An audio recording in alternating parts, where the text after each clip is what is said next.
So technology has always led to the elimination of human resource in job market. What do you think about that? Yeah, so this is fun because it is actually my IUP entrance test question as well, and my answer remains the same. In which, yes, there's a lot of jobs that has diminished. There is a lot of AI that has diminished a lot of current workloads and jobs in the human division. One of which could be used as an example is the USA and Indonesia. There's currently an increasing amount of rate in unemployment, but at the same time, because AI and machine learning is a new platform for our society, there's also only a small amount of society that can handle it. That's why I've also seen that I think our government also mentioned it that it will open new horizons for works in the AI and machine learning division. And let's say that these jobs are not yet published to the public. There's also one good alternative example that I can provide is that it was either in Germany or Netherlands. I heard myself that people that have not acquired jobs and or they're let's say poor from the beginning and they don't try to find jobs, they still get the base pay from the government.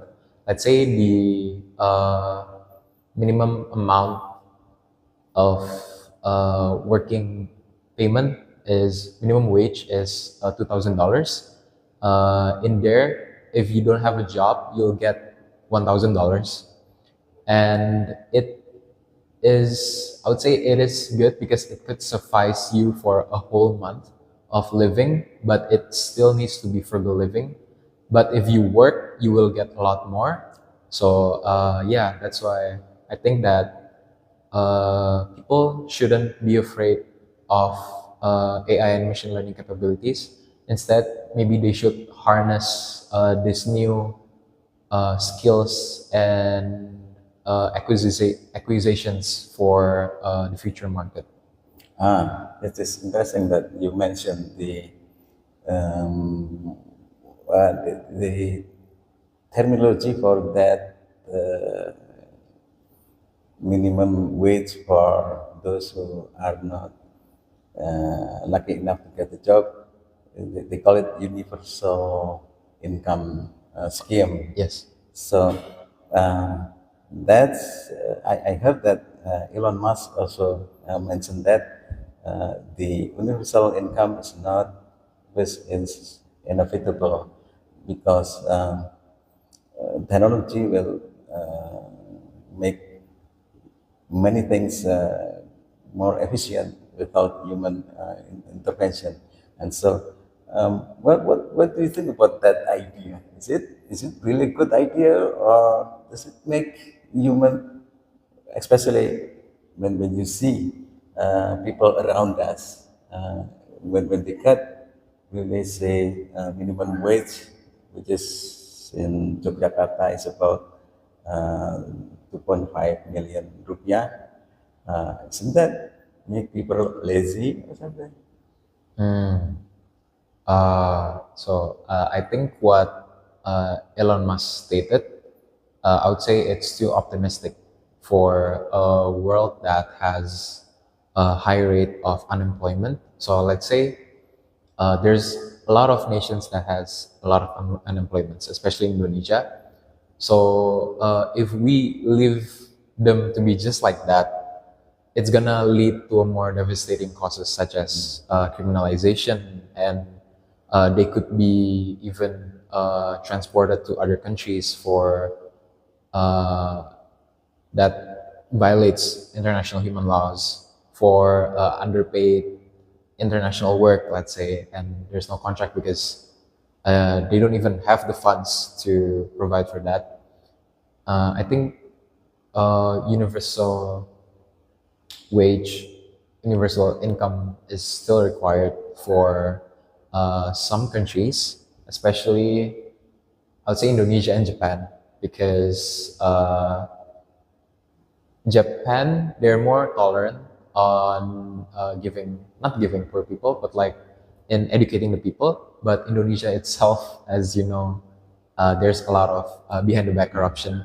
And if corruption itself has been diminished later on, these funds that have been allocated to the country, it could be used for the poor people itself. And I think, yeah, I have a positive view regarding universal income. And to answer your second question, for Jogja, for example, taking Jogja's a minimum wage, for example, I wouldn't say it could be compared to Jakarta's minimum wage, as I think it's like 5.5 or 5.8 in Jakarta,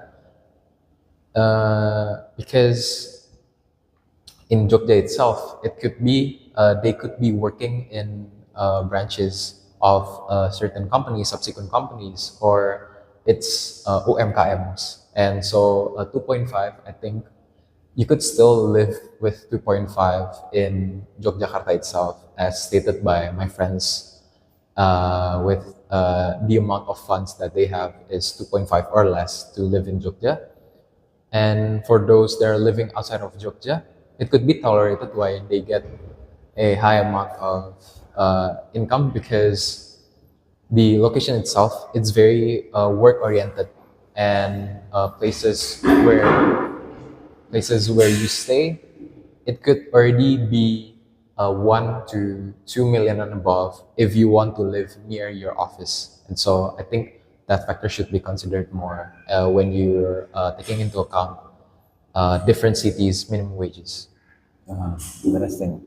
Um, and I heard that there is another scheme in Europe that instead of giving people the universal income, they create some kind of reducing the uh, week working day. So in some country in Europe, they already started to have 4 days work in a week, and probably some other country they considering to make it 1 or 2 day work a week. Uh, what do you think about that? And once again, this is, I think, I've also researched not too much on this, but for us, 5 working days is the normality of Indonesia and USA usually, because we're already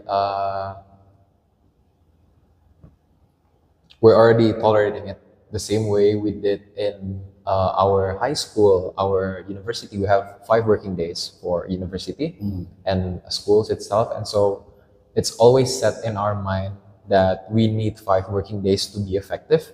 But instead, I've read the research as well, correct me if I'm wrong, but people could only be effective, most people could only be effective for 4 to 6 hours every day. And by saying that once again, 4 working days, it would be more effective, such proven in big companies. I couldn't say which companies because I read it not thoroughly, but there's certain big companies that have applied these 4 working days instead of 5 working days to ensure that the clients that or employees that are working, they have a tolerative work and life balance, and so they enjoy working, but it's not to a level where they have to succumb to their higher ups to have a better outcome. And instead, in those 4 working days, I've seen in the European Union region, I think it has increased efficiency of 15 or to 17% before, in comparison to the 5 working days. Yeah. And this is last question Yeah. for you.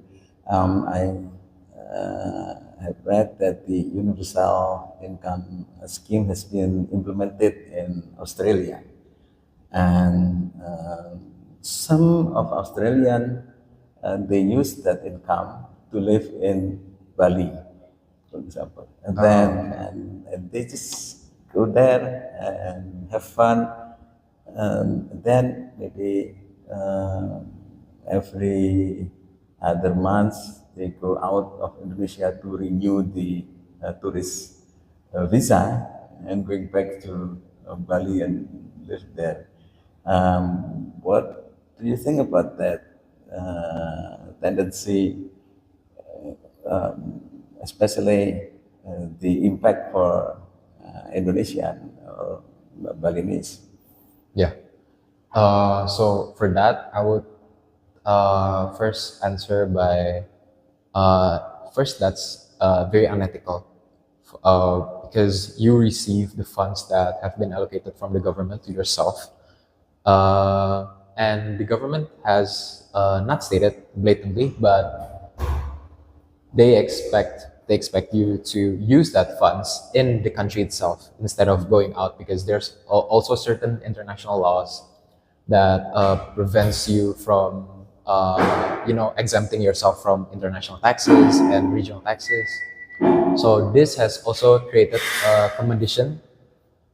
I've also seen this in the news, in which a lot of tourists in Bali are trespassing somewhat in Bali because they do not want to be a Balinese or an Indonesian citizen. They don't approve of the citizenship, but they want to live in Bali just because the price difference is very high. Let's say if you buy a hefty meal in here, it could cost you like 10, no, in Bali it would like be 20,000, or it would be like $1.50. But in Australia, it could be like 10 times more than that, $15 to $20. And that's why the main reason why they switch here is because the living cost is way cheaper, and they don't have to work because of the uh, universal wage. Yes, and I think that's wrong. And usually the UN or the international, how do you say it, the people that takes care of the passport in Indonesia, they go through very strict laws. And if they found out that their intention is not good, like this is bad, because it also affects to more environmental damage and the staggering GDP in Indonesia. I think they need to enforce these citizens of Australia to either go back to their country or force them to be an Indonesian and work. And if they become an Indonesian, that means they won't receive the universal income anymore. So that's fair for us. But I think, back again to your question, if they're using the universal income from Australia's government just to live in Bali. That's very unethical, and this will also result in diminishing Bali's culture as a whole, because Bali itself, it's filled with Balinese people. And if you allocate too many tourists in that, and those tourists are negligent, or they don't really care about the culture is going to be diminished away, because the locals are being pushed away from the. But they bring money to the local government, and it's good for the people because their housing, business, restaurant, catering, whatever. Um, but somehow they can, the economy is is living up from that, from the money that come from those tourists. But yeah, that's something else. Okay, thank you. Yeah. Thank you, sir.